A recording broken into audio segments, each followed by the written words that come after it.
आज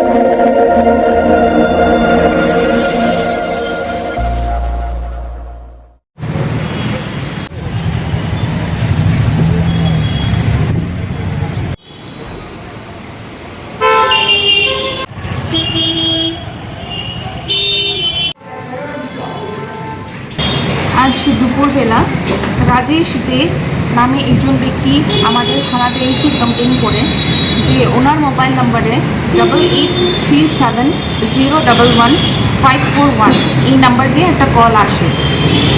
কল করে ওই ব্যক্তি ওনাকে ওনার এটিএম কার্ডের 16 ডিজিট নাম্বারটা চেয়েছিল। 16 ডিজিট নাম্বারটা যাওয়ার সঙ্গে সঙ্গে উনি লোকটিকে ওনার এটিএমের 16 ডিজিট নাম্বারটা দিয়ে দেন। দিয়ে দেওয়ার কিছুক্ষণ পর ওনার মোবাইলে মেসেজ আছে যে ওনার অ্যাকাউন্ট থেকে 10,000 টাকা কেটে নেওয়া হয়েছে। এরপরে সেকেন্ড টাইম আরেকটা মেসেজ আছে যে ওনার অ্যাকাউন্ট থেকে আবারও 8,000 টাকা কেটে নেওয়া হয়েছে। তো এই বিষয়ে উনি আমাদের কাছে এসে কমপ্লেনটা করেন। তো এই বিষয়ে আমরা এখন তদন্ত করছি।